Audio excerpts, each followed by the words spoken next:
What up? What up? What up? What's going on, good people? It's your boy. You already see Allen. Let me talk the podcast. Um, Waiting for my partner to jump in. You know what I mean? We got a special episode tonight. Sorry, special conversation, I should say. And it's gonna be a conversation that we need to have more of. Um, and I think it's something that's very important our to our people, to men. You know what I mean? Black men especially. You know what I'm saying? So I'm just adding. I'm just sharing stuff. Thank you everybody. I see everybody joining in nicely. We're gonna have a special guest on tonight. Um,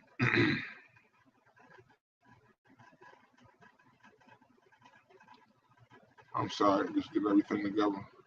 Running a little behind tonight. Baby girl had a spring concert at school, so we had to go do with that. You know what I mean? We are now live. I'm with y'all. We in here.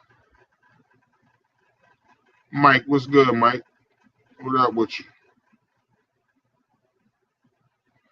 Um, I wait for like I said, I guess will be joining us about 8:30 or so. So then we'll be able to talk to Dr. Valerina Valeriani Bede.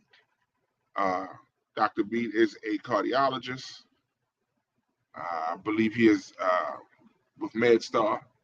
So we're going to talk tonight about heart health. This is a topic. Anthony Savoy. I think he might be watching. Anthony, if you're watching, shout out to you. If you want to join the conversation, let me know. I'll send you the link so you can join the conversation. But he has sent a request to Mikey, you know what I mean, asking about this episode. And I know Mikey, as he has said on many occasions, he suffered a heart attack as well. And I just feel like this is something that we should be speaking on. And I want to spend a lot more time this year making sure we tackle and speak on and converse about those topics that we normally don't talk about, or we do talk about, just not in big groups a lot. A lot of times when we talk about our health, you know what I mean, as black men, we talk about our health when we go through something. Um, it's something that, don't get me wrong, there's some of us out there that are, doing what they need to do as far as keeping themselves healthy and taking care of themselves and making sure that they heart and mind, body, they healthy. So salute to y'all. You know what I mean? Definitely. But a lot of us out here that it's a lot of us out here that don't. I recently I found out about diabetes. I type 2 diabetes, but I started taking medication for that. But like I said, a lot of times we don't discuss certain things until it actually happens. It looked like the doctor might already be in the hallway. Let me check and see if I can get him to join. Give me 1 second. Uh, Did it work? Absolutely did. All right. How you I can doing, hear sir? you and How see you you. doing? Good evening. Good evening. Good evening. Nice to finally meet you, sir. Pleasure to meet you, even if it's virtually. Absolutely, absolutely. Kelly, like I said, I was looking for I wanted to speak directly to a cardiologist about this episode. And Kelly said, I know the perfect person. I know the perfect person.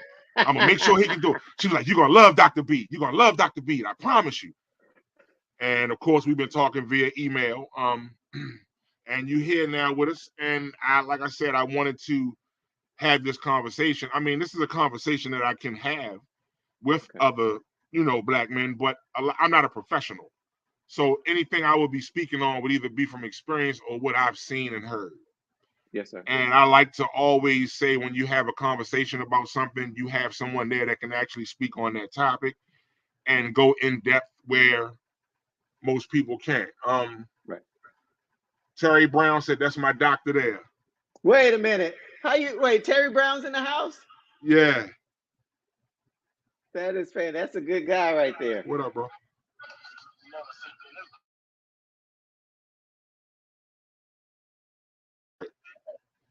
All right, I'm sorry, Doc. That was my partner, Mikey. No I already worries. sent him. Yeah, I already sent him over the invite now.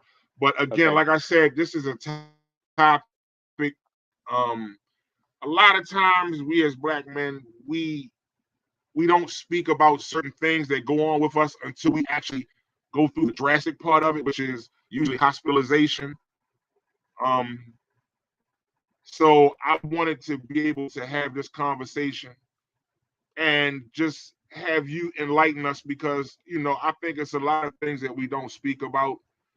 Right. It's not necessarily because we don't care. It's just because we feel like we don't have the right resources, or we feel like we can't speak on certain things. And like I said, for me as a Black man, this is an honor for me to be able to speak to another Black man about this topic, because of how we hold, and this runs rampant in our families and in our community, as much as diabetes. So right. I'm like I said, while we waiting for my partner to join in. I again, I appreciate, but let everybody know who you are, and Well, first and foremost, it is truly an honor to join you tonight.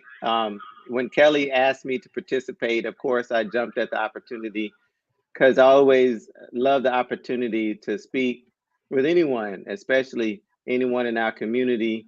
So I'm Dr. Valeriani Bede. Most people call me Valeriani, and if that's too hard, most people still call me Valeriani because it just rolls right off the tongue. It turns out I'm originally from Texarkana, Texas, which is a small twin city on the border of Texas and Arkansas. And most of my family is still down there. And believe it or not, there's a lot of Black folks down there still. Born and raised there till I was about 15 and got sent off to boarding school on a scholarship. And then from there, I got my grandmother told me I was gonna help people and be a doctor. And in fact, my name Valeriani that my mother gave me that she heard off television means strong health. And I don't know if anybody drinks valerian tea, but it's a natural sedative that actually has health benefits. So it seems like my family kind of manifests me into going into the healthcare field. So from boarding school to undergraduate at University of Pennsylvania to working with drug addicts at the VA Medical Center there, I went on to medical school in Philadelphia and then finally came to Johns Hopkins, where I did all of my training and decided to stay in Maryland to start my career.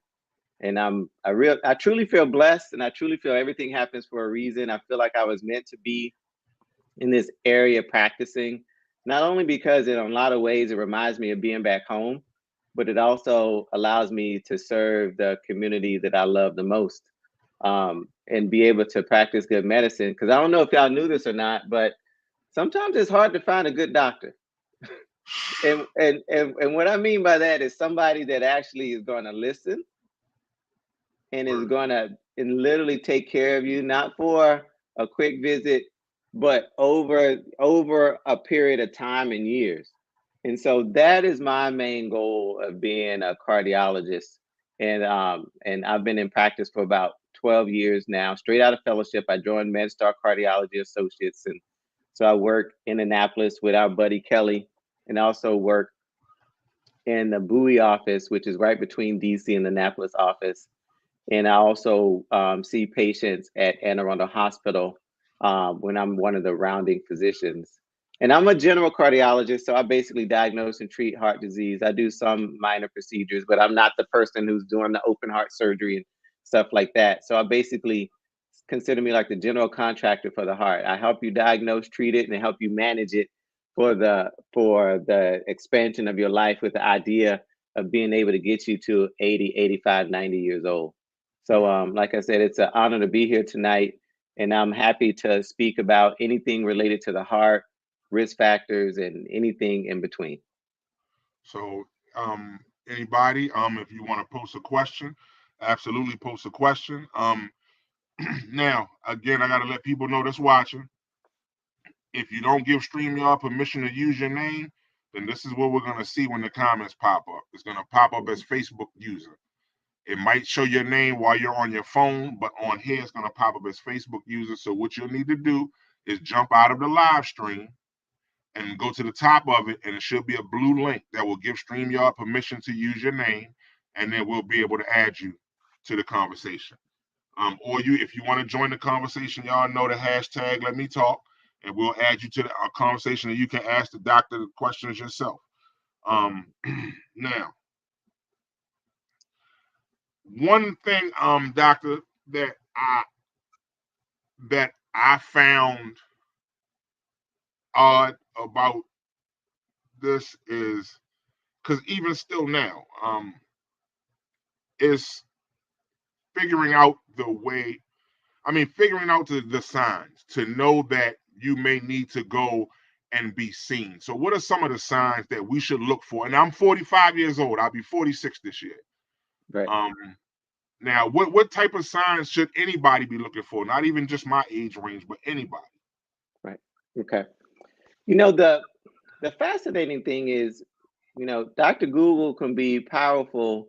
And even if you went into the library or a textbook, a medical textbook, and you look for signs of, any kind of signs of a heart problem, you're going to be confused because a lot of the studies that were done, they weren't done in us. So the symptoms that they consider typical aren't really that typical. And in fact, even when you look at textbooks and they say, all right, signs of a heart attack in women can be atypical. Now is that biased or what? They're not atypical, they're just different. And so what I always advise patients is that if you think something is wrong, you're right. And it's my job as a healthcare provider and any other physician to figure out what is the problem and help figure out what it is. So for example, it was just this week, young patient had some risk factors, some blood pressure and some diabetes under good control. Under the pandemic, hadn't been exercising as much, but decided to start an exercise program, just walking, but was having acid reflux symptoms, right? Not chest pain, acid reflux symptoms, right? But never had acid reflux. Say, it's my GERD, maybe I've been eating too much spicy foods, take some Tums, EKG fine, blood pressure good, blood sugar's fine, right? But every time they exercise, acid reflux. Do a regular treadmill stress test. Fine. Didn't got a little acid reflux, but it was fine. The EKG was fine. Blood pressure was fine.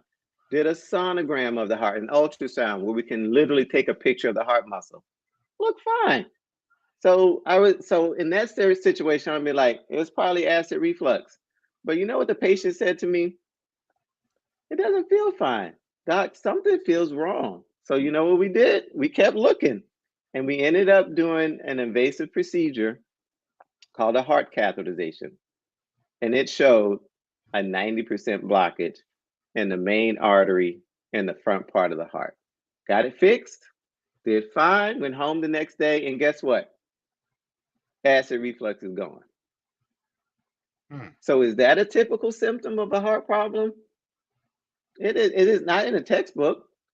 But for that patient, that was what we would call angina or angina. So chest pain coming from the heart is acid reflux. So when we saw each other back in follow-up, I basically said to them, anytime you get that acid reflux back, you automatically think it's your heart, because that is how we were able to figure out in your persistence and knowing that something was wrong, that's how we figured it out. So to answer your question, what are the typical symptoms? There are no real typical symptoms, and everybody's different. Now, the typical symptoms when you're actually having a heart attack, so that person did not have a heart attack. The typical symptoms when you're having a heart attack, oh yes, they're pretty classic, and you will know automatically. Meaning, when I was working in the hospital again just last week, young African-American guy, 55, went to the grocery store to just go do grocery shopping and had an elephant sitting on my chest was sweating. He's, I've never felt like this before. He had a sense of impending doom, and he was smart enough to call 911 in the grocery store, got to the hospital, having a heart attack, got it fixed, and is doing fine, right? So for acute, so meaning when immediate situations, immediate symptoms, they're gonna be some pretty typical symptoms. And I hope that if you're gonna have that sensation where an elephant's sitting on your chest, crushing chest pain, you kind of get this sense of impending doom. You're not going to get on your phone and see Dr. Google. You're going to automatically call 911 and get your butt to the hospital so you can get immediate care, because time, what we say is time is muscle, meaning the longer time you spend trying to figure it out, it could be the longer time you can be doing damage to your heart. So in acute situations, yes, sir, those symptoms are pretty typical in the sense that it's going to be some chest pain, some sweating, some sick to your stomach, you feel like you're going to die, and then you got to get immediate attention. But for more, but that's only about 10 to 15% of the cases, and when we're dealing with heart disease, the majority of the symptoms are not typical. And so that's why that history is important.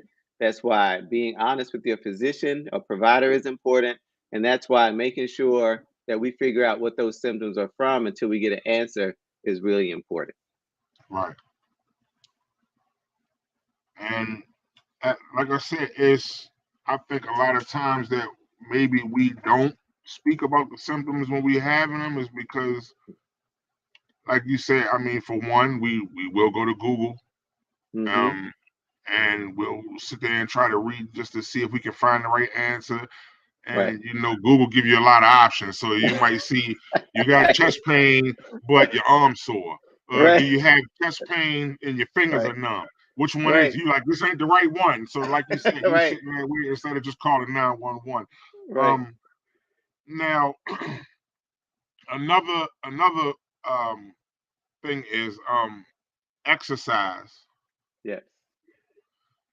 And I think sometimes people think that we have to be able to go to the gym. You got to sign up for a gym membership. You got to drink smoothies, and you got to eat this, and you got to do that to stay healthy, and it's going to cost you money. And I think a lot of times we, instead of thinking of stuff you can do at home. I mean, you can walk, you can do a lot of things at home that can help. But a lot of times, like I said, me just talking about it and just trying to have a conversation about it with somebody, that's cool. But you hear, and this should alleviate any issues that anybody's having with with understanding it. So what are some things that we could do now, even if we're not suffering from these issues, but what are some preventative things that we could possibly do? Oh, I love that question. And so I'm going to answer it in two parts. I think I heard you right. See, you said you were in your 40s, your mid 40s, you're 45? I'm 45, yep. 45. So I just turned 50 a couple of weeks ago. And no matter if you grew up in Texarkana, Texas, or Annapolis, Maryland, but in our age group, I think the thing is probably, I could say this without being too far off, is that when we grew up, we stayed active. We played around in the yard. We played in the playground. Me, I literally ran in fields, and I stayed outside, and I was always on the move, doing something, right? We didn't need a gym. In fact, I didn't know about a gym until, probably until I was in my 20s or 30s. Because we stayed active. We played sports, right? We did stuff. We always did stuff, right? We always stayed active. And it wasn't even intentional. It was just our way of life. It was a part of living. It was part of what we did every day. Nowadays, as we get older and we're a bit more organized, we have a job, we have family responsibilities, we have things we want to get out to the community, right? We have to be more intentional in terms of our activity. So you're right. You don't have to join a gym. You don't have to have a personal trainer. Literally, you need to do something every day at a minimum 20 to 30 minutes a day. If we can do this on our phone for 15 to 20 minutes a day, we can literally get outside and walk for 20 to 30 minutes a day while listening to your podcast, while listening to the latest Kendrick Lamar album that he dropped. But the point is being intentional, getting 20 to 30 minutes a day minimum, and that's really the minimum that you need in order to be on a heart healthy plan, right? So staying active. And nowadays, even most health organizations say that if you're sitting more than 4 to 6 hours a day, that's the same as smoking, because a sedentary lifestyle has a huge impact, a huge negative impact on your health. So I'll say it again: sitting more than 4 to 6 hours a day is the same as smoking.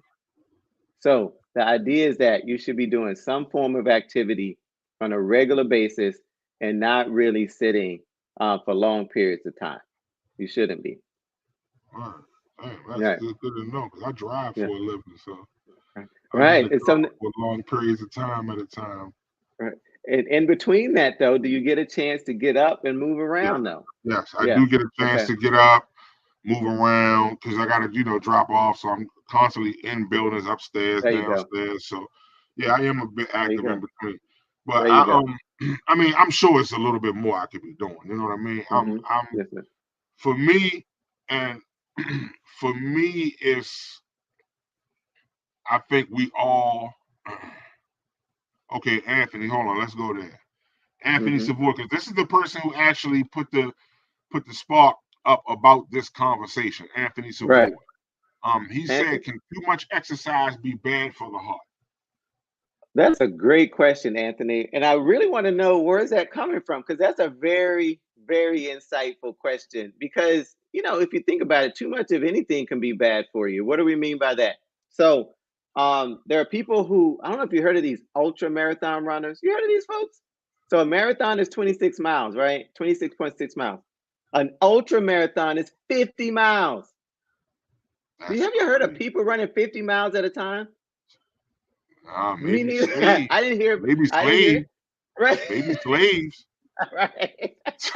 Like, I So mean, so voluntarily running 50 miles. right, right. You know, So Anthony, to answer that question, the answer is actually yes. So what do I mean by that?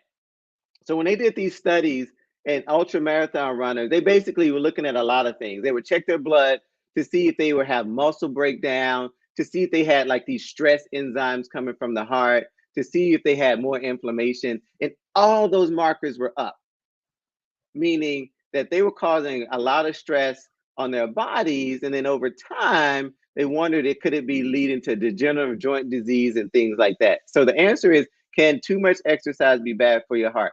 Absolutely yes. And another good example of that is Arnold Schwarzenegger, who was that big bodybuilder, and who knows what kind of stuff he was doing. But the point, he over exercised his body to the point it literally tore the big tube coming out of his heart called the aorta. So he had to have multiple heart surgeries to repair all that. I have some weightlifters who are lifting 350, 400, 425 pounds. And when we look at their heart muscles, they get enlarged, they get too big, because not only are their muscles that you see externally getting too big, but literally their heart muscle is getting too big.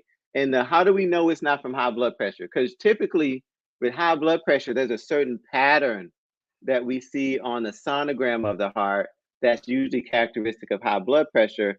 And then with folks who lift too much weight and that's putting pressure on their heart, it looks a certain way. And then when they stop lifting those weight, the heart goes back to normal. So to answer your question, Anthony, yes, sir. There usually too much exercise can be bad for your heart, but these are usually folks who are going to the extreme, like ultra marathon runners, people who are lifting too much weight and things like that. But for most of us, we don't exercise enough. We don't yeah. I exercise mean, enough. Right. The and we look minimum is at a yeah. we coming off of a pandemic. We, I mean, right, that right. that had us sitting for months. Um, some Exactly. people, some people still haven't been back to work since Mm, then. right, right. And that added a lot of, you sitting at home chilling, so you watching a lot of food shows. I know I did, and you cooking a Mhm. lot of different recipes, and you Mhm. you, you ordering in a lot of food. You're not really Right. going to the grocery store. You Right. DoorDash and then Uber Mm. Eats and Right. because when you go to the grocery store, everybody in there buying all the same stuff. You can't get no toilet Exactly. paper or no milk or no Exactly. eggs. I don't know what it is about the toilet paper, but I know. I mean, I don't know. I swear, Doc, I don't know what it is, and that's something I've always said. I don't know what it. I don't get Why it. was the toilet paper the first thing to go? You would I have don't thought get it. the water. I mean, the toilet paper went before the water. That Right. was crazy Right. to me.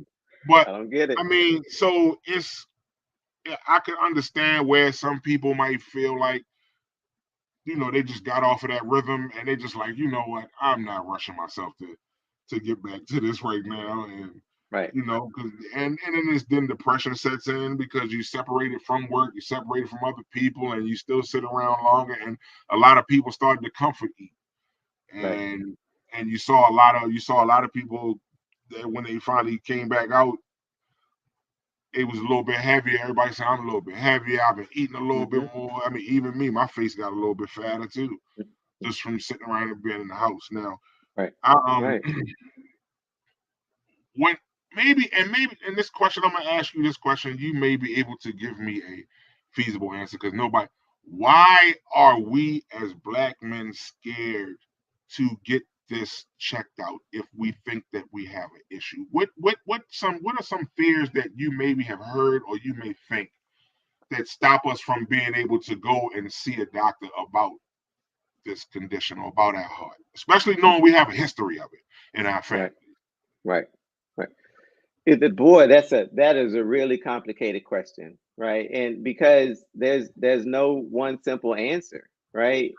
And so in my experience, what I have found is that on a personal level too, like growing up in the South, is that when we go to see the doctor, we don't feel like we're being listened to.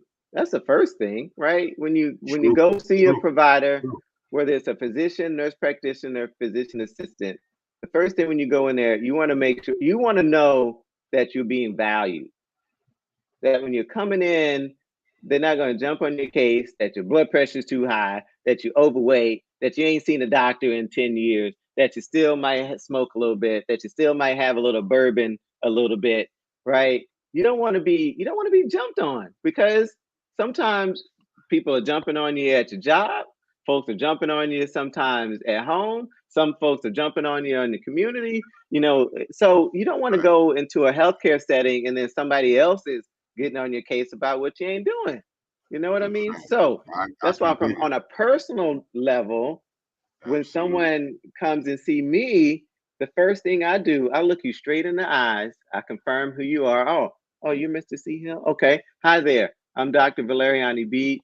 Thank you for coming in. What brings you in today? And I stop and I let you talk for as long as you want to. And I don't say a word. And the reason is because 75% of how I'm going to treat you is going to be based on what you tell me. This is before I'm looking at your vital signs and your weight and stuff like that, right? And that is how I personally feel like I can gain the trust of anybody that I see. And I'm particularly sensitive to other African American men and other African American women. So that's the first thing. I think it's that fear that I'm not going to be listened to is the first thing. And then the second, I think, is that because sometimes you don't have people there in the office setting or the healthcare setting that kind of looks like you that you can relate to. And I gotta admit, y'all, we're kind of blessed here in really the DMV area, not just Anne Arundel County and Annapolis, but we're pretty blessed because we have we can actually pick and choose um, people of color, underrepresented minorities in the healthcare field, whether that be a cardiologist, whether it be a primary care doctor, or any kind of specialist. And that's not true in a lot of parts of the country. So we can Mm, actually find somebody that looks like us.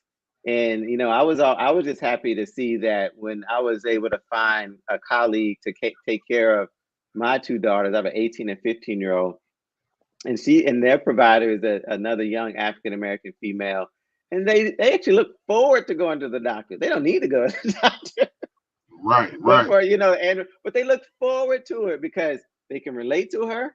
they look like her, right? She listens, she's available by email, and she answers all their questions, right, without feeling like they're kind of put on point. And so if all of us can have that kind of relationship with our providers, I got to tell you, we'll go a long way in terms of breaking down a lot of barriers that we have in the healthcare field. Um, I should make note that so there's a big effort going on right now through American Heart Association and Association of Black Cardiologists to say that, you know, maybe we should be meeting our people where they are. So what do I mean by that?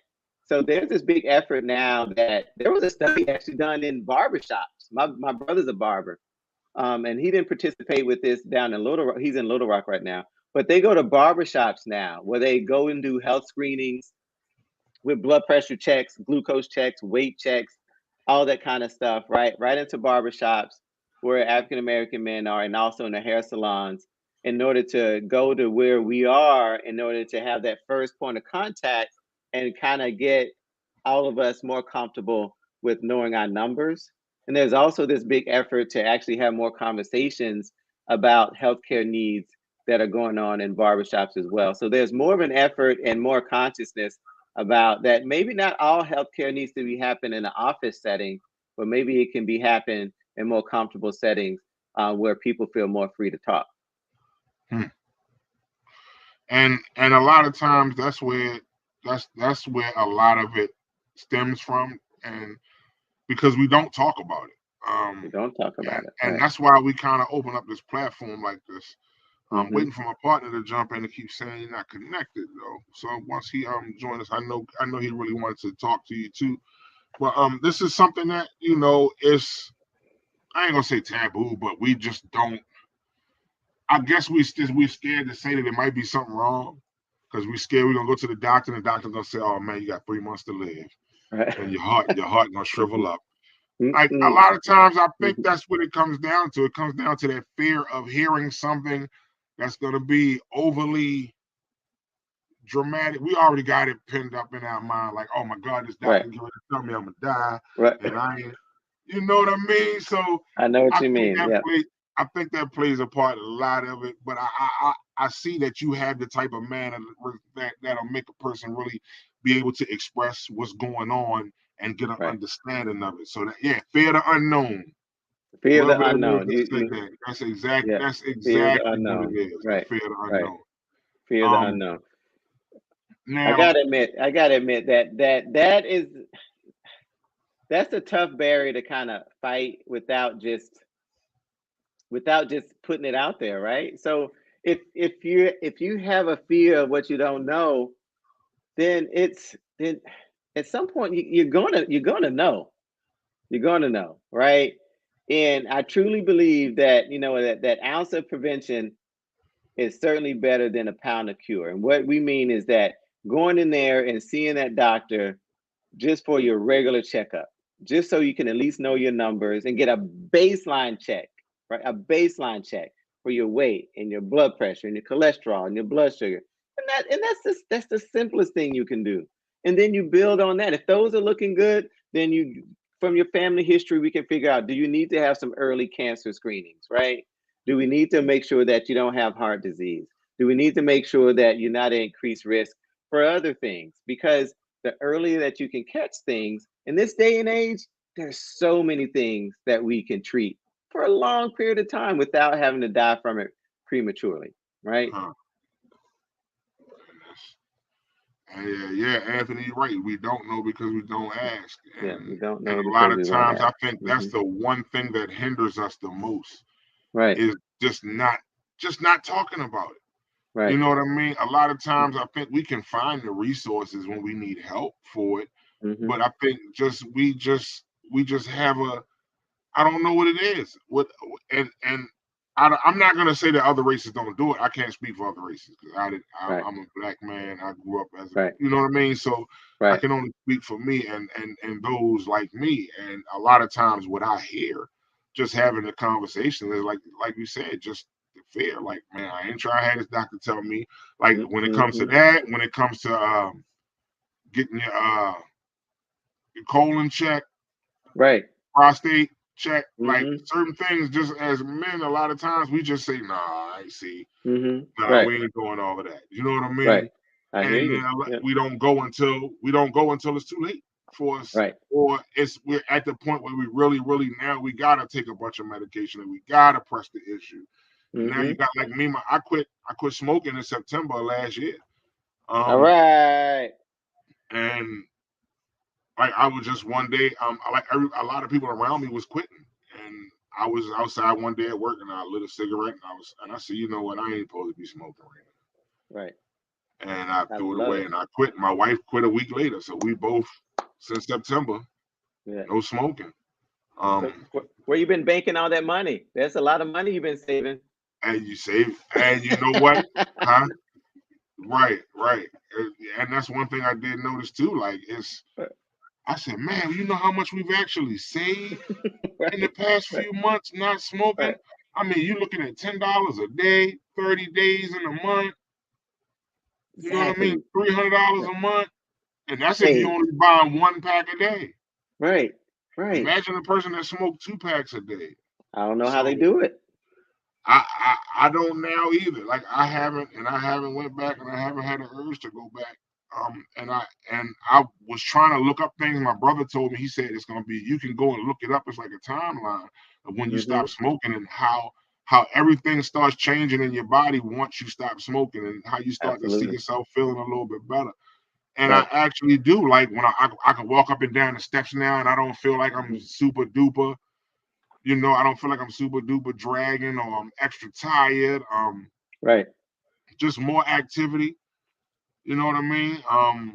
And that's just that. You know, I'm still working on the eating thing. I'm not eating as bad as I did at one point, but it's still a lot of certain things I know could be cut back on more.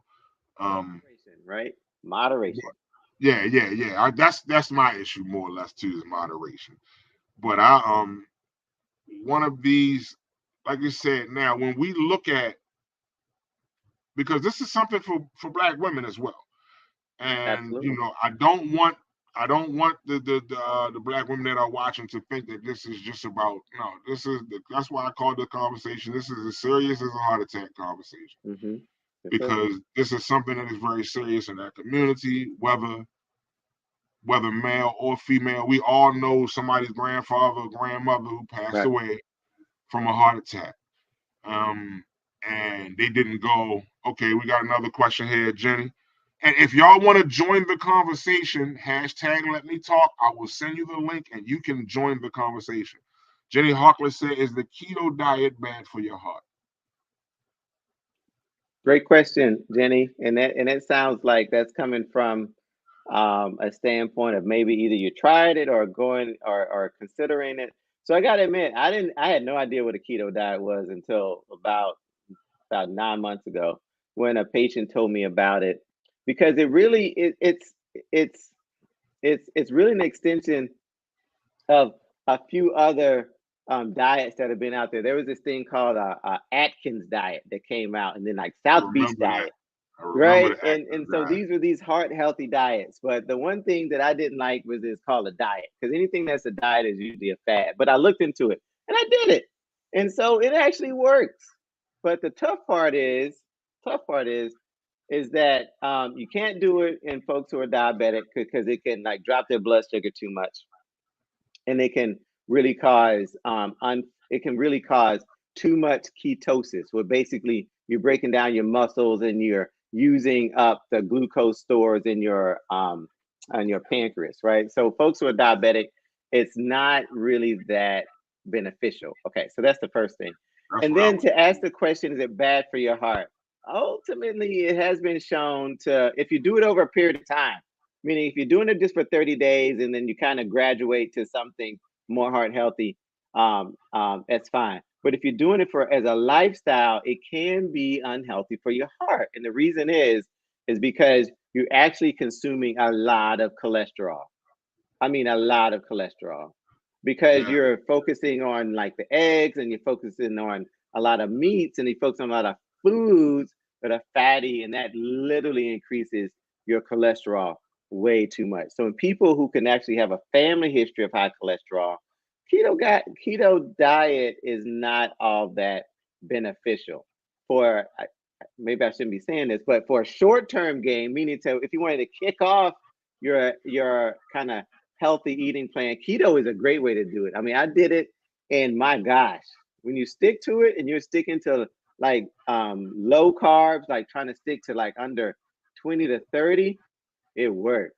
I mean, you're literally getting rid of all the toxins in your body over that first 10 days, and then you're maintaining it. I only did it for about 21 days, and it works, right? But it's not sustainable, mostly due to the fact of what it's doing to your cholesterol, and that can lead to more plaque buildup in your heart. And here's a really interesting fact. So the keto diet is based on that Atkins diet, and Dr. Atkins was actually a cardiologist who pushed it, and he died of a heart attack. That was crazy. I saw it. I remember seeing that. I was like, wow. He died of a heart attack. And that's not funny. But the point being is that it's not that beneficial. So if any eating plan that you wanted to be more consistent with is going to be more of a Mediterranean eating plan. And the reason I like that one, and that one's more, it actually is pretty wholesome. If you want an idea what a Mediterranean eating plan is, just go to Meze. Meze, it used to be in the mall, but it's one in the Bowie Town Center, not far from my office. It's sort of like it's like a version of Chipotle, but it's Mediterranean food. So it starts off with the greens. It starts off, you can get not just white rice, but brown rice, and it's whole grain bulgur rice, right? You can even get cauliflower rice, right? And then they're sticking with the proteins, like the chicken, the shawarma, chicken shawarma. You can get some beef, you can get falafel. You can get all, and then you have about 15, 20 different vegetables that you can get. And then you can have like olive oil based sauce at the end. But the point being is that a Mediterranean eating plan is considered the most heart healthy eating plan because you're getting all the vegetables you need, you're getting your whole grains, there's nothing fried, there's nothing processed with it, and it's actually been shown to not only reduce your cholesterol, reduce your blood pressure, but also it can also prolong your life as well. So to answer your question in summary, keto diet, it over the long term, it could be bad for your heart, but short term, as a way to kind of kick off an eating plan, it's not bad. Oh, okay. Well, I'm definitely, my partner say he can't, for some reason, he can't connect. So I'm trying to get him connected. He said, just go ahead and finish the show, but hopefully before we're done, he'll be able to join us in the conversation. Okay. I like we've been trying to more or less deal with topics that are important, as far as mental health. We've done that episode, and we have this one, and I know we're eventually going to round it out when we start. We want to get into diabetes as well, but this conversation is definitely a special one to me because, like I said, my partner Mikey, he had suffered a heart attack, and I know he had some things that he had originally wanted to discuss. Maybe he'll join and just ask through the comments. I don't know, but okay. This is when you, maybe I should ask the next question is, do you ever have a patient where you have to say, look, all right, like, let's just stop playing. You know you're supposed to be doing better. I know you're supposed to be doing better. And you just refuse. Do you have to have that hard talk with your patient sometimes and say, look, stop playing with your life or you're going to end up away from here? Like, do you have to do that? Is that something you feel could, I mean, does it help? Have you seen it help in a positive way? Yes, sir. It happens, right? And again, it's all in the approach.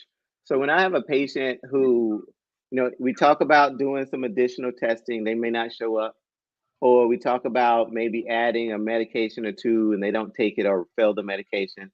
or they've just gotten out of the hospital with a heart attack or something bad with their heart, and they decide not to show up. Whenever I get a hold of them again, I don't beat around the bush. I give them that tough love talk. I want to try to figure out what are the barriers. You know what I mean? Is it that the medications are too much? Is it that work is putting too much pressure on them? I try to find out the barrier and what's preventing them from wanting to do better for their own health. Because usually there's something that could be preventing them, right? Are they fearful of the unknown, for example? And so once I try to dig into the details as to what those barriers are, I try to address them, while at the same time I give them that tough love talk. So, for example, if a person eventually gets in to see me, I basically tell them, "All right, you came in today because clearly you want my help. Let me help you. Here are our options." And usually, if you talk about options, meaning, all right, instead of saying, all right, you got to take this, and medication and go here, and that's it. Most people, hey, as grown men, we don't like to say, all right, that's it. That's the ultimatum. You usually like to hear options. All right, what's the best way can we treat your condition? We can do this, or we can do this, or we can do this. What works best for you? Sometimes giving them options, because usually we have some options, is usually more palatable and folks are more amenable to making changes that way, right?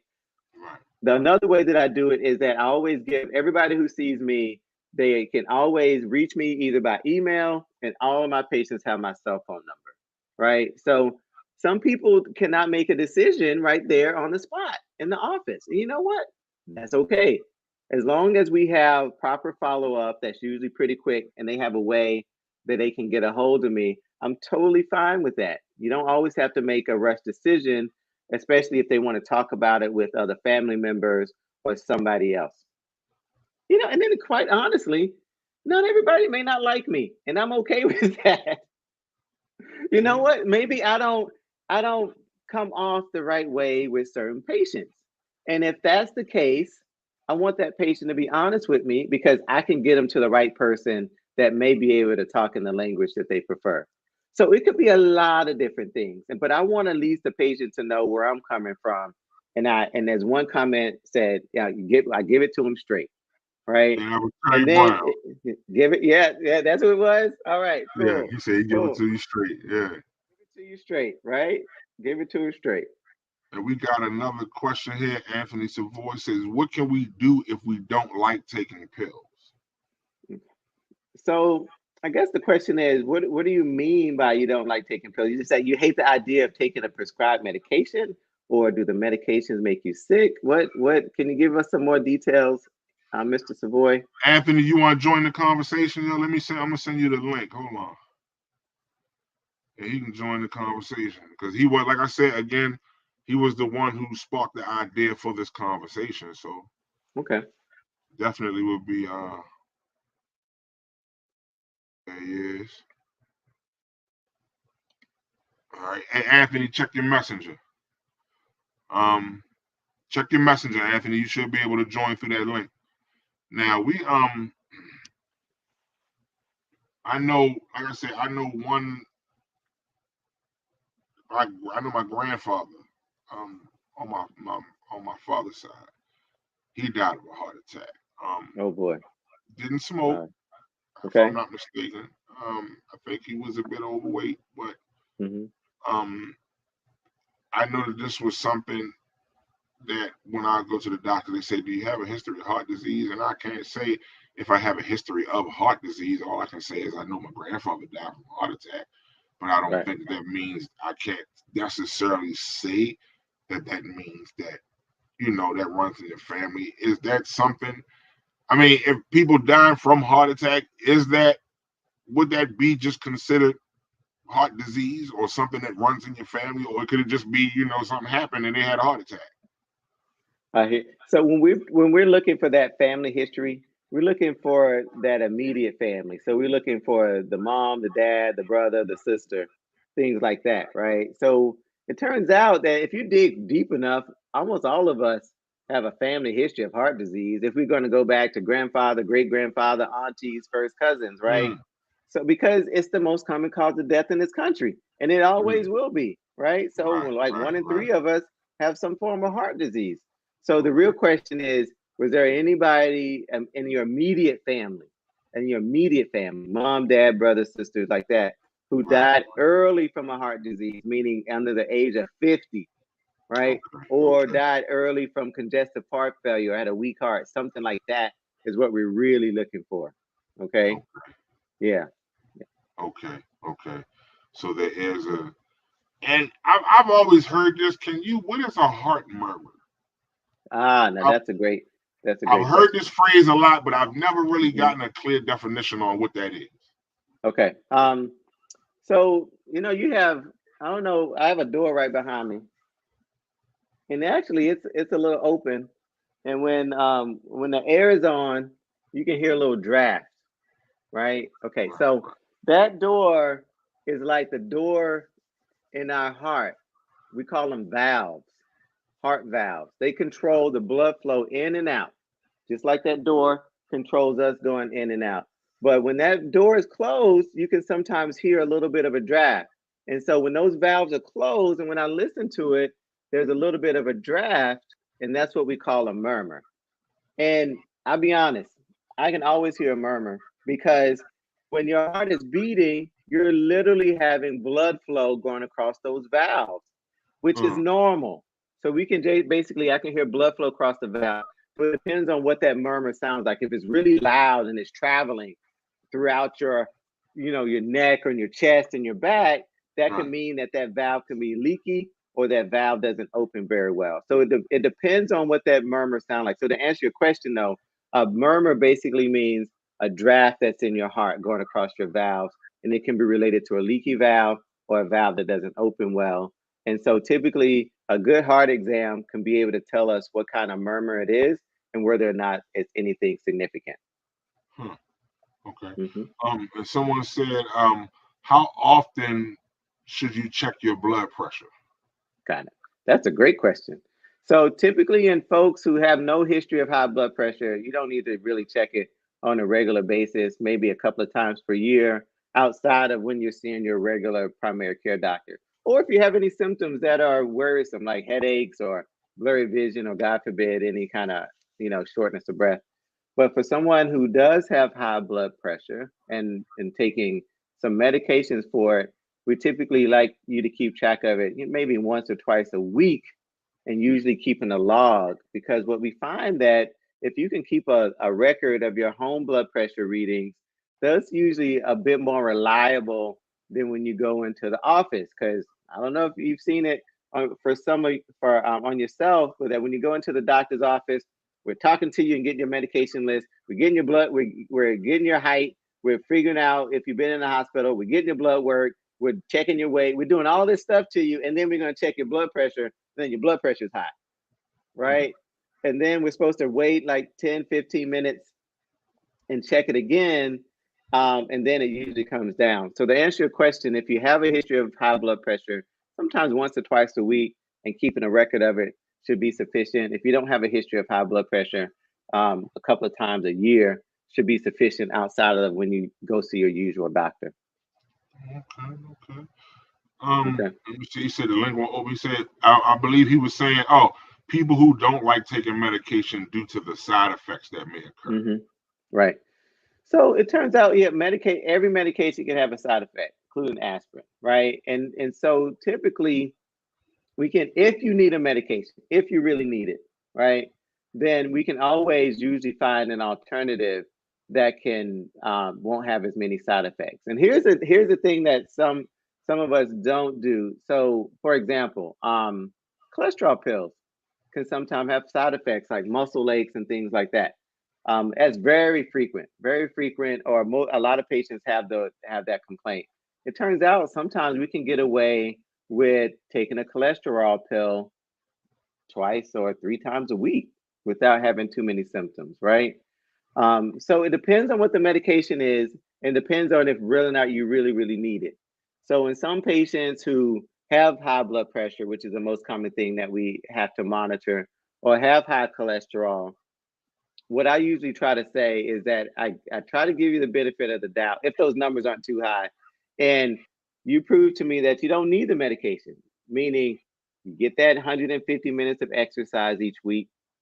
You eat that nice, heart healthy eating plan. Oh, hey, you can be a vegan or vegetarian for 6 months and naturally get that blood pressure and that cholesterol down. If you can prove to me that you don't need the medication, then maybe you don't, and then you won't have any side effects. But here's the other thing, there's side effects to food too. The side effects of, eating out is high cholesterol and high blood pressure, right? So we always have to put things in context, and you always have to have that open discussion with your provider.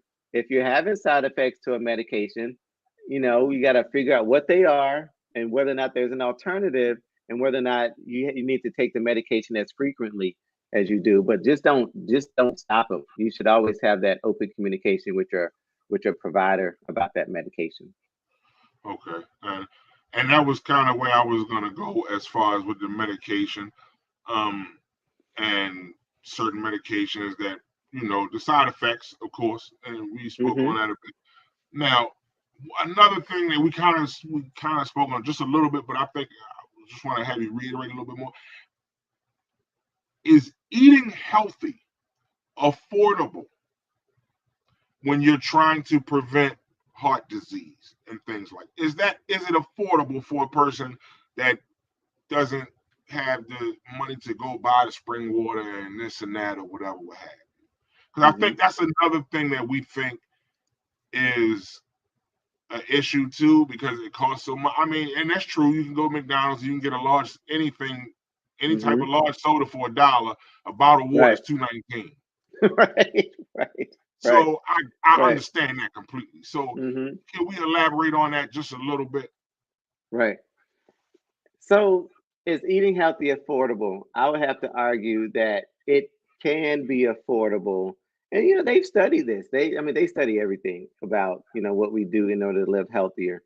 And if I recall, one of the studies actually proved that eating healthier, which is literally usually in the grocery store and eating on the outside of that grocery store.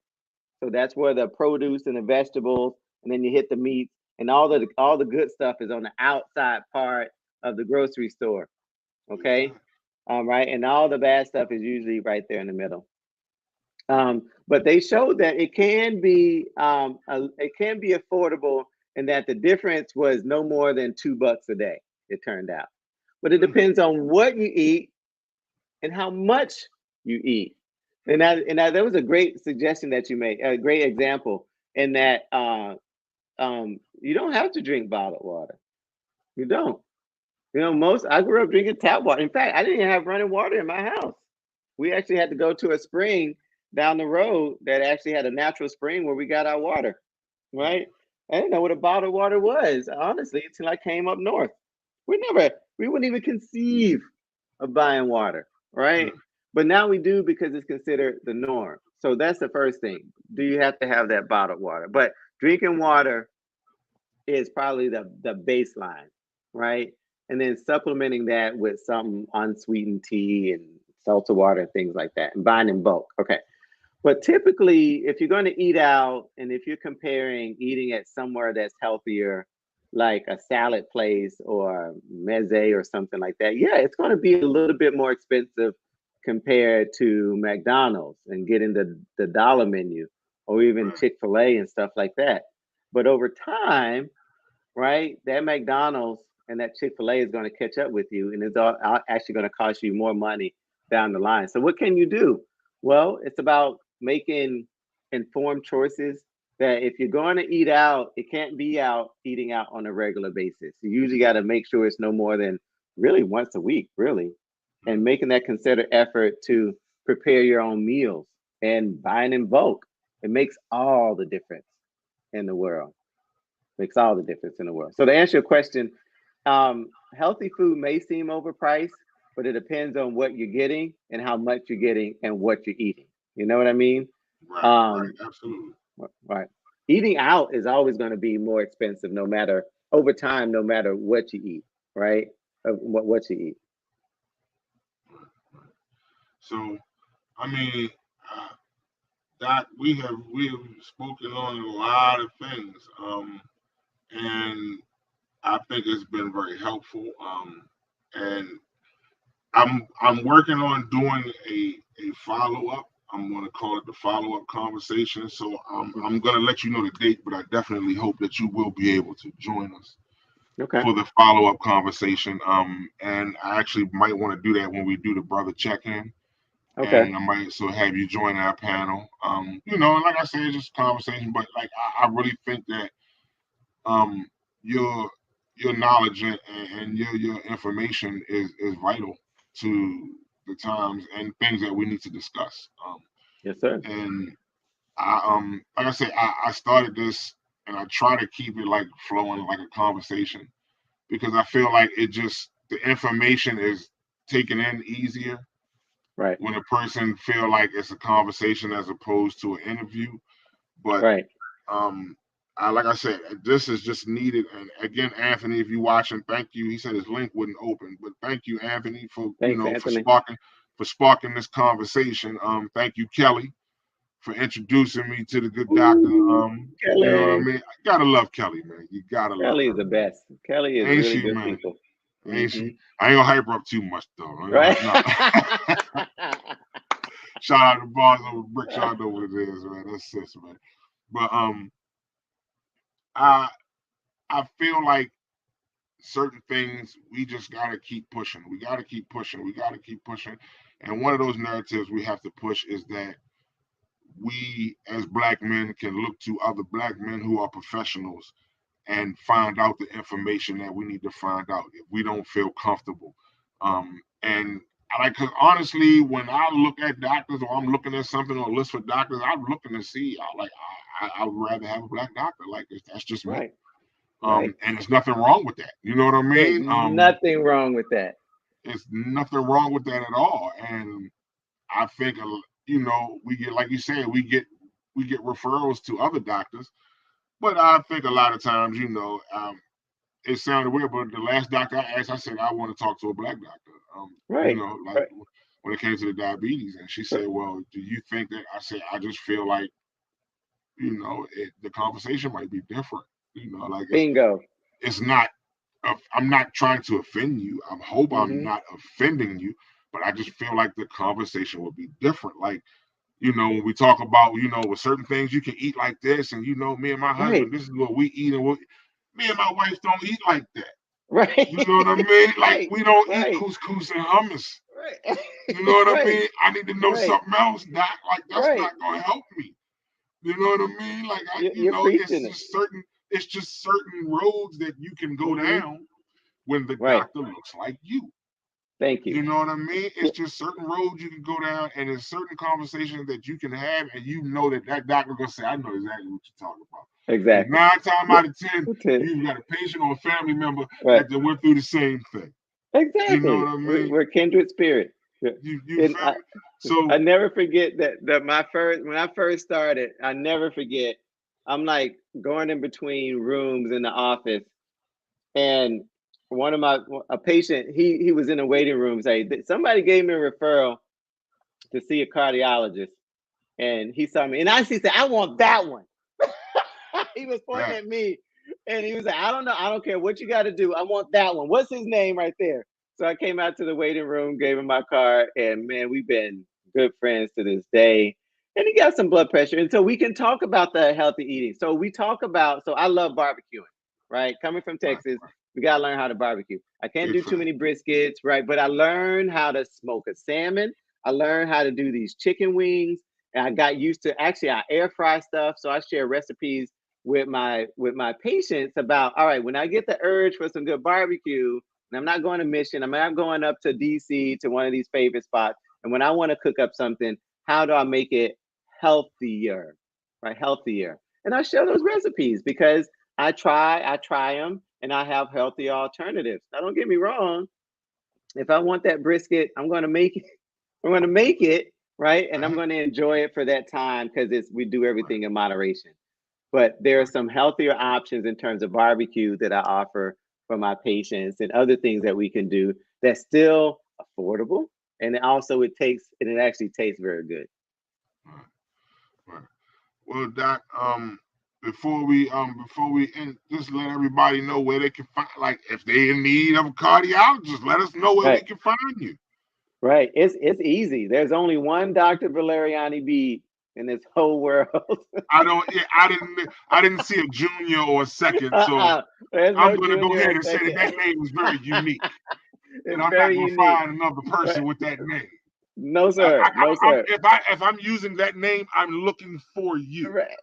You know Exactly. what I It's mean? me specifically. So when you Google that name, you're going to see all my information through MedStar, my office number, my locations, and all you got to do is call and make an appointment, or just call Kelly. Word, word, word.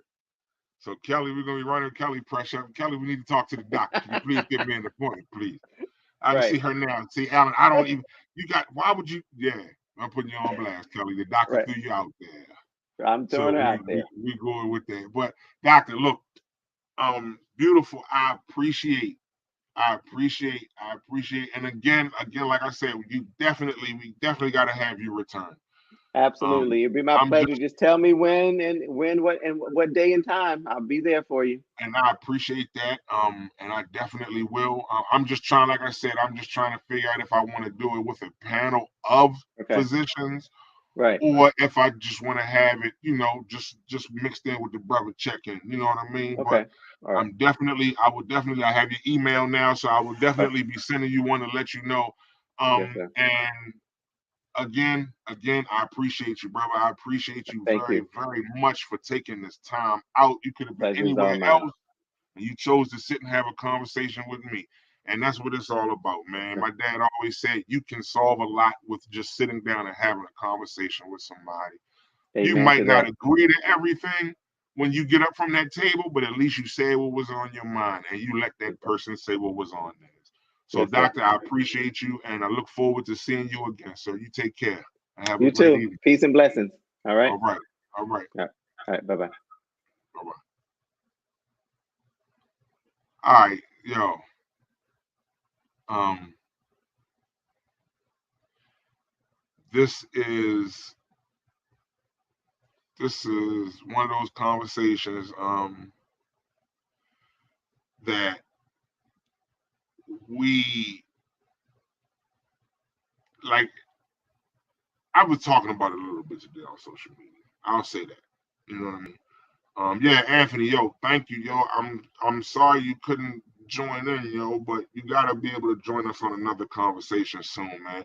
I appreciate you with the whole. Anybody that don't know, Anthony Savoy is the person that came to Mikey with the idea about speaking about heart health. And I knew that this was something that was important to Mikey as well. He couldn't connect his computer, wouldn't let him connect. Um, and it, I know, I think he can hear it. I think he can still hear it, but he just couldn't join in for whatever reason.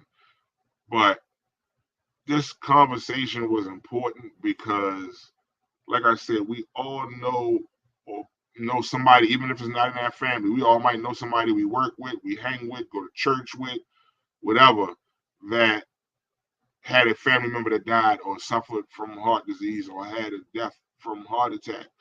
Um, and these discussions is something that we need to have more of. And that's why, that's why I was so adamant about doing the discussion with Terry with mental health. I was adamant about doing this discussion with Dr. B with the heart health. The next one, we're going to talk to a diabetes doctor, you know what I mean? And then hopefully I can have all of those doctors come back and just do one big panel where, we have a follow-up conversation with all of them.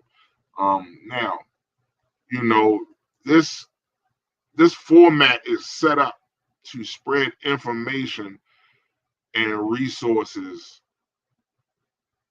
for everybody. Um, the conversation floor is always open for everybody. If you want to join the conversation, whenever we on, all you got to do is say, "Let me talk," and we will send you the link and we will add you to the conversation because this is not just about me and Mikey. You know what I mean? And talking about what we talk about. We usually talk about stuff that we've been talking about or we've been seeing on social media anyway. So don't be afraid to jump in and join the conversation with us. You know what I mean? We got some more things. We got some more things coming up next week. I'm really working on another one. And maybe y'all can help me with that. I put up a post. Next week I want to do the conversation about coaching. Um, if we noticed lately, a lot been going on with the youth. Um, whether it's gun violence or school violence or whatever, it's a lot that's been going on. But through that, we still have those coaches who are out there giving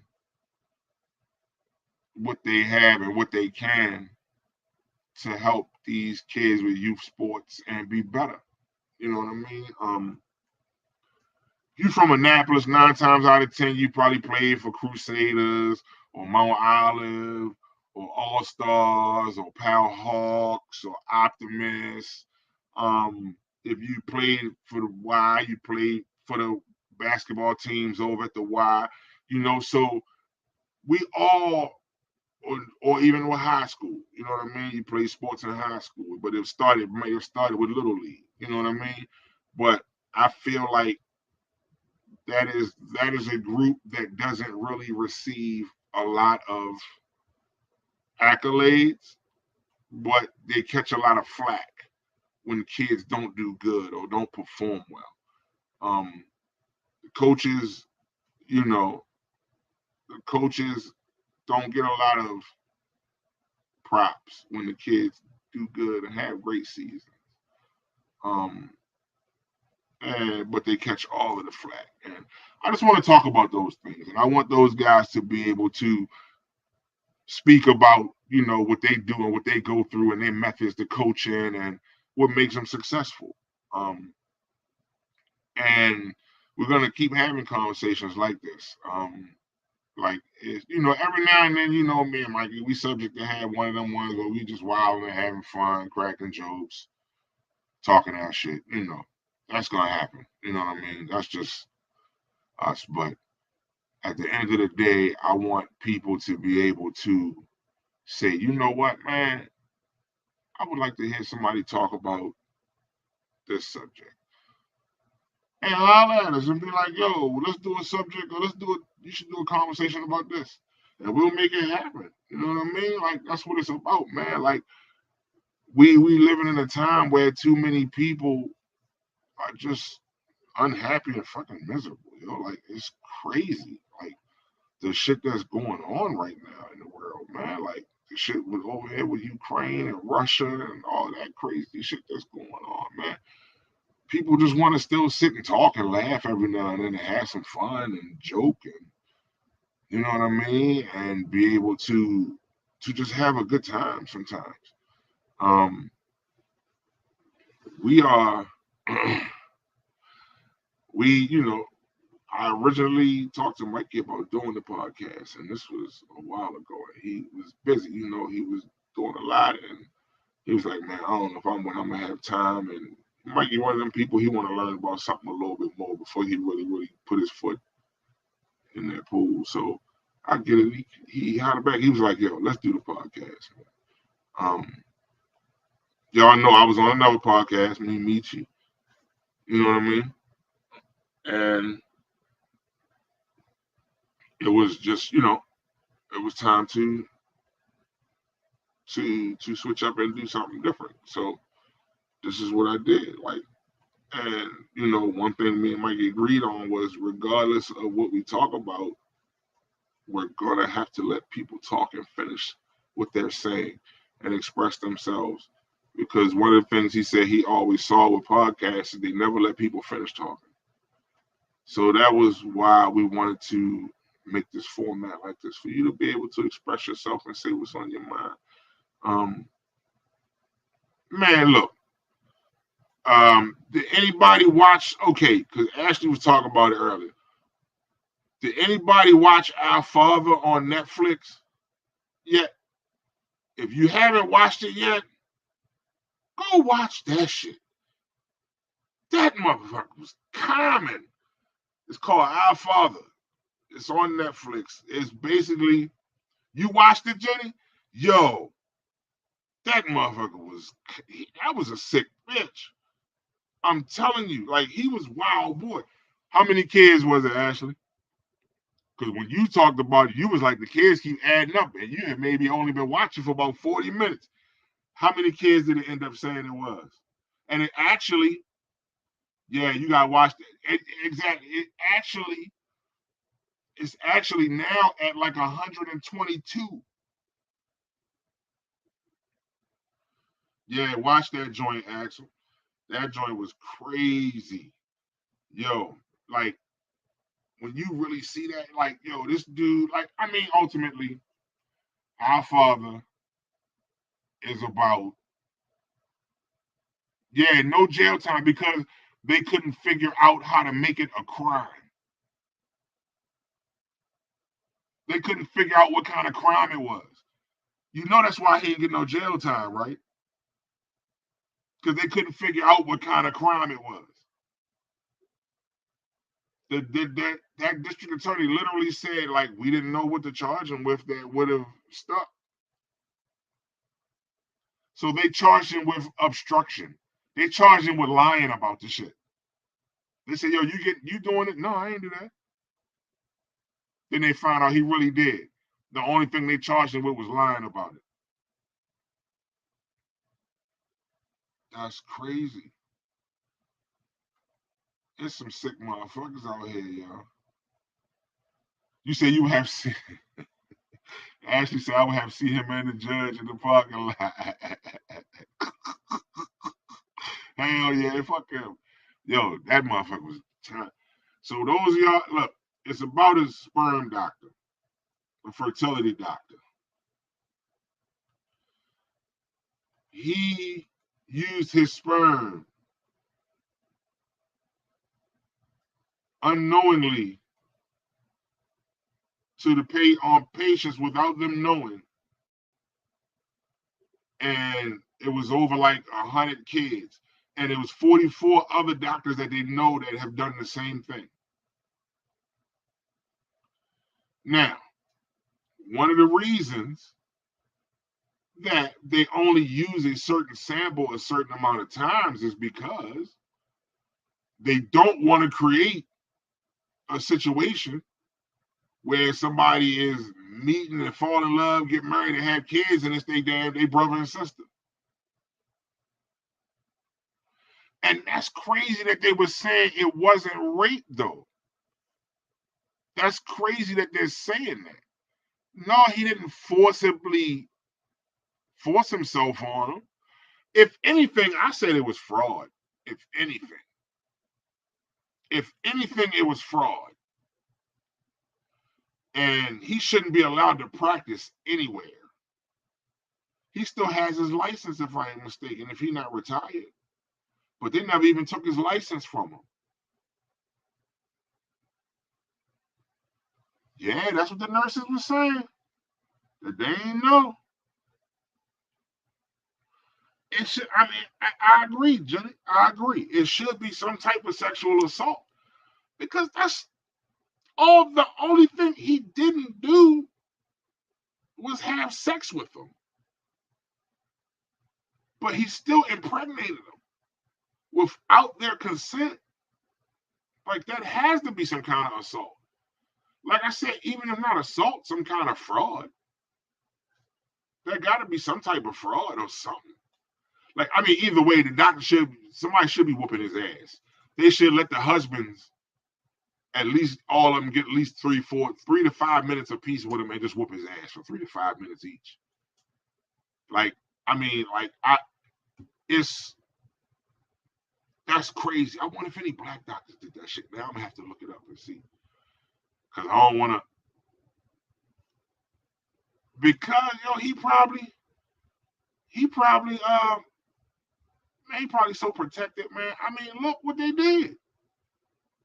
They said they literally couldn't figure out a crime to charge him with. So they let him go. But yeah, I'd have had to find out where he lived at. For real, for real. Like, bitch, we gonna fight. Like, if you can't go to jail, you gonna have to fight me. Like, hell no. Nah. But I wonder if any black doctors did that shit, though. I want to find that. I gotta find that shit out. We gotta find that out, Ashley. If any black doctors did that shit. I don't like. I hate to sound like that. You know what I mean? But that's just not usually some shit that we do. I'm not gonna say that we don't do it, but I've never heard of that. You know what I mean? Right? It's not a. It's no federal law. It's like it's crazy, yo. It's crazy. Like he should be doing. Like I said, even if they're not charging him with some type of sexual assault, he should be in prison for fraud. And that should be one of the biggest fraud cases in that area. It absolutely should. Like, that's crazy to me. But you know how I go. Shout out to my folks, Petersburg, 804 Boot Mob. I got it grinding. You know what I mean? Got some fresh gear from them. You already know what it is. My family land, Petersburg, Boot Mob. Holla at them. You know what I mean? My cousin Mike. And use his own. That's what I'm saying. Like, that's fraud. That's clear fraud. It's no way that he shouldn't have been charged and did some type of prison time, you know? It's no way.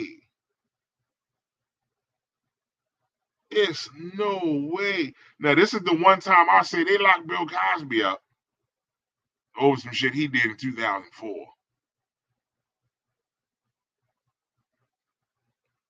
Yeah, it absolutely is malpractice. It absolutely is. And obviously nobody's ever sued him for malpractice. Like I said, if I can't sue him for malpractice and he ain't gonna go to jail, bitch, he gotta come outside. I'm coming knock on the door, but Dr. Klein, come on, dog. You know we got to do this. We got to wreck. You got to get your knuckles scuffed up. Something got to happen to you, bitch. Like you ain't gonna just keep going to sleep every night happy. And he told the one girl, like, I don't care if you tell people, just don't tell the world. Like he didn't even care. He didn't even care that he did that creepy shit. Like that is some weirdo shit. And I have seen weirdo shit. That was some serious weirdo shit.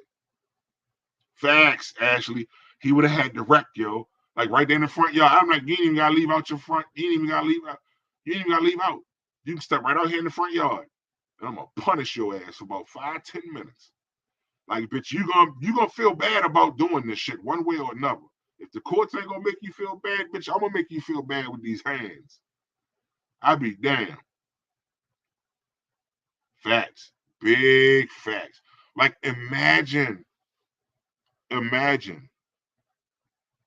you already suffering with not being able to have a baby as a man. And you let your guard down and you go and let another man, you know, let a donor impregnate your wife. But then you find out that he used your sperm that you left there to be used. He threw your shit out and shot the club up himself. Right. I want to fight. Just say repeating that shit. I want to fight him. I would fuck Dr. Klein. I would fuck you up if I was one of them husbands. And I'm surprised they haven't. I ain't gonna say too much because I don't want to get charged with hate speech because I know how they do. But you's a twisted motherfucker, and you supposed to have your teeth kicked out or something. You's nasty, dirty, and he looked like he was musty, motherfucker. Yeah. Yep. I heard about this. The Lifetime movie. I definitely heard about that. That's crazy. That's crazy. Like, and then we wonder why people don't trust the field. But again, that's why I was talking to the doctor. You know what I mean? And we're gonna do more of that. We're gonna do more of that. We're gonna have more of them conversations, man.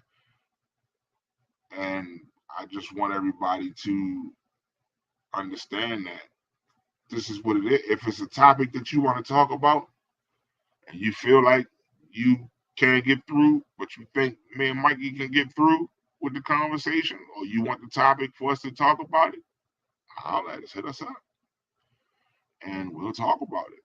You already know me. I don't care. I'm gonna talk about whatever the fuck I want to talk about. This is social media. I'm not going for sainthood at all. I'm nah. I already got my air conditioner for when I go hell. So it is what it is. I'm gonna talk about what I want to talk about. I'm gonna say what the fuck I want to say, and I ain't gonna hype up no goofy shit. You know what I mean? But yeah, man, I'm mad, man. My bro couldn't join the damn podcast, man. But we still in the building for a little bit, man. We got a few more minutes. A matchmaker night, a speed dating. That actually might be fire. Finding love. Let me talk. The Let Me Talk love line. You might make that happen. Hey, if you single, hold on. You know how I gotta do actually. Hold on. If you single and you trying to find love, come fuck with us. We're gonna link you up with somebody. We're gonna do some matchmaking for you. We're gonna find you somebody that's gonna be suitable for you. And they ain't gonna be weird and they ain't gonna be musty. Because I don't like musty people. So we're gonna make sure that they ain't musty. One prerequisite for the Let Me Talk love line is you can't be a musty motherfucker. You have to deodorize regularly. All right, back to the regular schedule program. Yeah. This motherfucker said plan it for after the summer because I'm finna wild out this summer.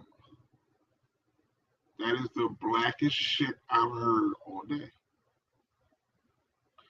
She wants to be in a relationship. She wants to be match made, but she got to sow her royal oats before she settled down.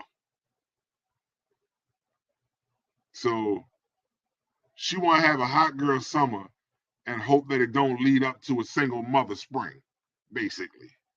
But she want to have a hot girl summer and then find it. So what is it? Is it hot girl summer and then find a man fall? Is that how we? That's what we gonna call that? Find a nigga fall. Hey yo, she said because black women don't cheat, so I need to get it out my system. Black women don't cheat. Black women never cheated on me, so I can't say that black women cheat. I don't know one that's cheated on me yet.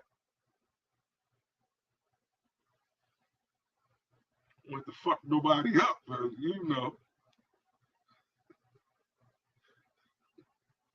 She paying me no fucking mind. Why? Nothing. Say hi to the people. Gang, gang, y'all see it. Yes, for those of y'all that don't know, you may think I'm remotely from something. No, motherfucker. I'm right in my bedroom, bitch, because it's comfortable and I can dress however I want for this podcast. You know what I mean? Yeah, me. But yeah, we're gonna give like we let me see. Hey Kelly, if you still watching, Kelly, thank you, yo. You the shit, Kelly, for real. They be putting up with my shit. I know they do. Her, my wife, D, they all put up with my shit. Cause I'm a motherfucker. I look, I'm a motherfucker. I know. I am.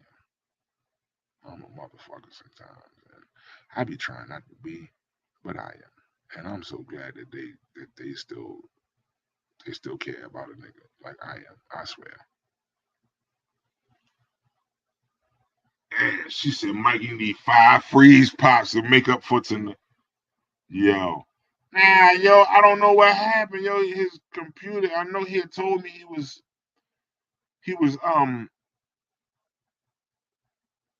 updating his computer, and then he told me send him the link. When I sent him the link, it wouldn't let him join. I sent it about 3 times. He eventually was just like, man, fuck that. Just go ahead and finish that joint, yo. But we're gonna definitely have the doctor back because I enjoyed that conversation. And if you jumped in the conversation, oh, Mikey, she cooking you, Mikey. Oh, yo. She cooking you, Mikey. She said you gotta stay off Pornhub, yo. She said your shit freezing up from Pornhub. That's terrible. It ain't watching all them Oscar Mayer videos.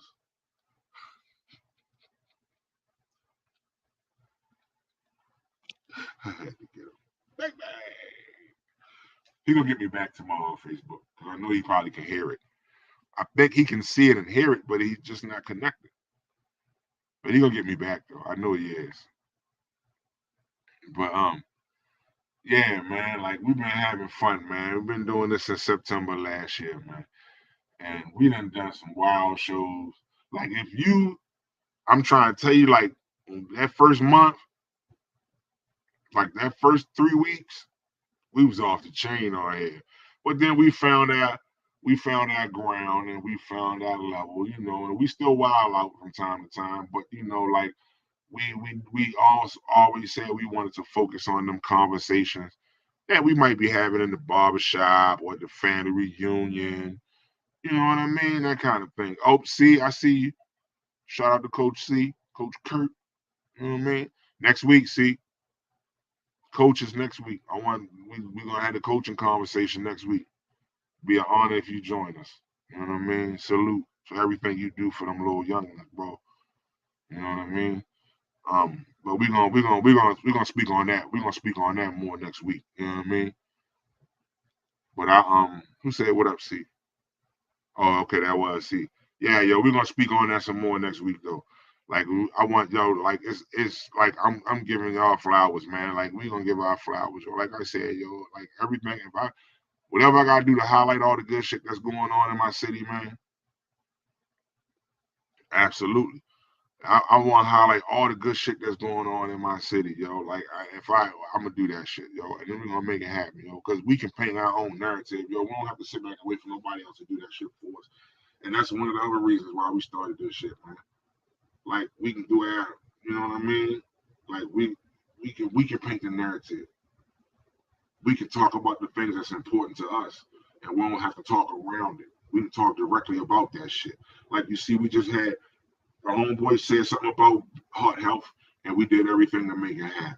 You know what I mean? Shout out to, and I'm shouting out again, man. And y'all shout them out too, man. And any donations that y'all got that y'all can take over there, man, take that shit over there to Miss Donna, man, and Valley and them over there, man. At, Small City Big Dreams, man. That's beautiful what they doing over there, man. Like they giving people all the resources. Like we ain't seen no shit like that for real, for real. Where you can get all the resources. They're getting you all of the resources. Anything you need. You can get anything from a toothbrush to a fucking job application. Even a suit to wear to the job. Even a ride to the interview. Yo, give them their flowers, yo. Valley Vel, Donna Johnson, Brian Bonham. Give them their flowers, man. And I'm going to always speak on that, man. Small City Big Dreams, man. If you got donations of anything, whether it's clothes, shoes, they taking it all. Food, whatever. I mean, everything within reason. But yeah, yo, like if you think about it, man, yeah, man, go get them some love, man. Go throw them some whatever, man. Cause that's love right there, yo. Like, I mean, like we ain't seen no shit like that. Like for real. I ain't even gonna say we seen no shit like that for real. Not from no people that's from the city. Like this ain't no, that's not a you know, that's not a big corporation. That's 3 people. That's 3 people who give a fuck about their city. 3 people. That's fucking fire. So whatever we can do, man, give them their flowers, man. Like I said, these coaches next week, man, whoever y'all know, that's a youth coach, youth league sports. I don't care if it's basketball, baseball, football, lacrosse, nigga, cricket, gymnast. I don't care. You know what I mean? If they working in the city with the kids, hype them up, yo. Give them their flowers, yo. Tag them on that post I put up and share that post as much as you can. I don't never ask nobody share my shit. If you can share that shit for them coaches at least once a day, like we're gonna shine a light on this shit, man. I want everybody and their mama watching this shit, so they can see the people that give they all to your kids when they don't have to, so they can see the people that got their own families and balance everything out in their own family, so they can spend extra time with other people's kids, man. That shit need to be highlighted, man. Like we're gonna talk about it. Let Me Talk the podcast. We're gonna talk about that shit, man. For real. Like, cause this is what it's gotta be about, man. I'm tired of seeing the same old shit, man. I'm tired of watching fucking Love and Hip Hop on every podcast and every goddamn thing we watch, man. Hell no. There's some good shit going on, man. I'm tired of talking about all the bad shit that's going on. Yes, we gotta highlight it sometimes to keep awareness, absolutely. But that ain't the only thing that's going on, man. And a lot of shit get covered up because we spend so much time talking about the bad, yo, that we don't have a chance to give people their flowers while they're here, man. And that's what it's about, man. 2022 is about the year giving out the flowers to the people that they're supposed to go to. And that's what we doing over here. Let Me Talk. You know what I mean? That's what it's about. So, like I said, if it's topics that affect our community that you want to talk about, holler at me. We're going to talk about that shit. And we're going to do everything in my power to find somebody that's a professional at it that can add their professional points to it as well. Because it ain't just got to be a conversation with just us all the time. You know what I mean? Like, matter of fact, you know what? Matter of fact, I think I want to talk to the mayor. Can we make that? Can we politic that out? Who can we talk to? I want to talk to Gavin. I can go down Legion and catch him down there, get the drink. I'll politic put him down Legion. That nigga like his motherfucking Tito. So I'll go down there and holler at him. But nah, for real, man. Like, we ready, like, it's time, man. Like, that's what it's all about, man. And pretty soon, we're going to be out there in the community. I'm going to be out there with the camera, talking to the people. It ain't going to always be virtual. You're going to see me out there in people's faces with the camera. We're going to talk about some things, man. Because this is what we got to do. You know what I mean? I'm hoping that this sparks an idea for another youngin that's coming up under us. You know what I mean? They see what I'm doing and say, all right, I'm gonna take it to this level. That's what it's about. You know what I mean? So we're gonna keep it happening, man. And I appreciate y'all as always, man. Whether it's 5 of y'all on here or it's 50 of y'all on here watching, man, y'all rock with us, man. Y'all show us love, yo. And that's love. That's genuine. You know what I mean? Y'all could be anywhere on y'all Tuesday nights. Anywhere in the world. And y'all spend anywhere from an hour and a half to 2 hours with us, talking to us, and chilling with us, and laughing with us, talking about shit with us. You know what I mean? So, absolutely, man. Thank you for listening to us. Because, I mean, man, like I said, yo, me and Mikey can sit on here and talk all day long. Yeah. I would like to talk to her, too. Absolutely. Her, Dewan, man, Keanu. Yeah. All of that. I want to talk to everybody, man. I want everybody to be able to get on here and talk, man. I want everybody to be able to get on here and say what they got to say, man. You know what I mean? But that's what it's about, though. Like, we gotta, like, if we don't talk about it, then it should just stay under the rug. And some shit can't stay under the rug. Some shit we gotta talk about. Sometimes you gotta hang your laundry outside. You just gotta know what shit to hang outside. You know what I mean? But again, like I said, man, I appreciate y'all, man. And we, you know what I mean? Like, this started off from an idea, yo. And the idea just grew. And every week, like I said, y'all join us, man. And y'all talk shit with us. And, you know, I don't know how much what more I can say. You know, I appreciate y'all, though, and definitely love y'all. And we're going to keep this shit moving. And pretty soon, like I said, man, we're going to be popping up. You're going to see me out. You might see me out in your hood with the camera out, I'm certain hood. Nah, I'm just joking. I'm just playing. I ain't trying to fuck my street cred up. But nah, for real, man. Like it's shit that we gotta talk about. Sometimes you gotta get out there with the people, man. You know what I mean? Shout out to the Grand Sheik, my man Tahaka Bay. You know what I mean? Shout out to the Grand Sheik, man.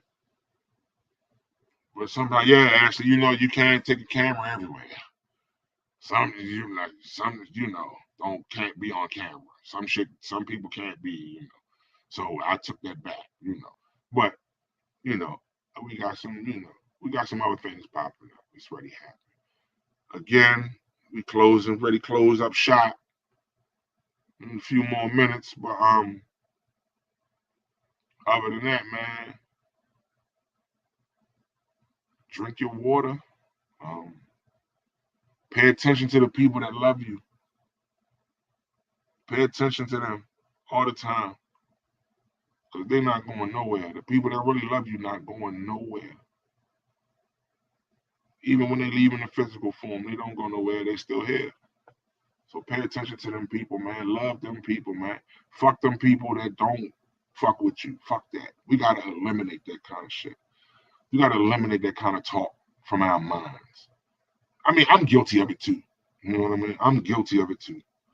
But more lately, I've been focusing on speaking life into situations, man. Speaking life into my people, speaking life into my family, into my wife and my kids, um, people around me, y'all. Like it's just been different, man. Like I wake up feeling better. You know what I mean? Like I wake up wanting to go through with my day. I wake up wanting to see people. I wake up wanting to kiss my wife and kiss my kids and kiss my daughter on the forehead and give my son that before they leave and go to school and let them know that they are beautiful and they're smart and they're powerful and they can do anything that they put their minds to. And that's something that I'm focusing more on lately, and that's something that's been making me happier lately. Instead of speaking about negative shit to a person, speak to them about the positive shit you see around them. You know what I mean? Absolutely, Jenny. Words have power. Your words have power. You can speak shit into existence, and you think you don't, but you do. You do. Your words have power. So why not use them the right way? Why not use them for the people that love you? Why not use them to uplift the people that love you? Why not use them to help a person that may need some knowledge or some information? Be a ray of light. You can be a ray of light in somebody's life instead of a cloud. All from a simple word. And understanding, like Jenny said, that your words have power. Yeah, words absolutely do. That's something that we tell kids. This is sticks and stones may break you. Sticks and stones and break your bones, but names and that's something that we tell kids so that they don't have to dwell on that shit. Somebody calling them names. You know what I mean? But we know better. Once you get older, you understand that sticks and stones and words hurt just as much and can hurt just as much. We get it. You know what I mean? But again, like I said, man, like love on them people, man, that love you. You never lose like that. Y'all might argue, y'all might fall out. You might not speak for a while. But if you still love that person, you never lose them. You never lose them. And remember that. You know what I mean?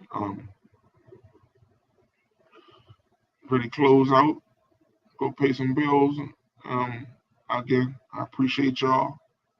The 4 people that's still watching, I'm ready to go to 7-Eleven. Y'all need something? If you need something, the 4 people that's watching, put up a laughing emoji if you need something from 7-Eleven. I'm ready to go there now. You know what I mean? But nah, again, man, this was a dope ass conversation. Um, Dr. Valeriani, I got you, Ash. You said Red Bull, I got you. Dr. Valeriani B, cardiologist. We talked about heart disease. He talked about some of the factors that lead up to it. talked about what you could do to prevent. Also talked about resources that you can use.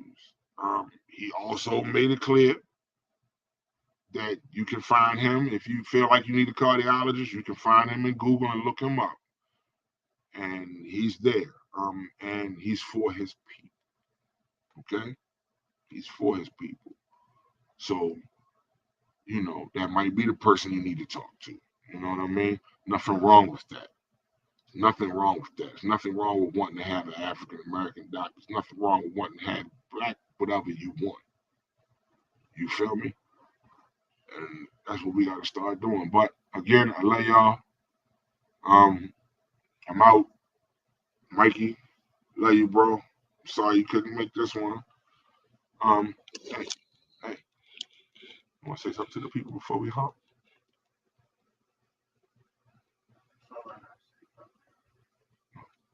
She said, fuck me. Oh, she said, fuck y'all. I'm going to fuck you.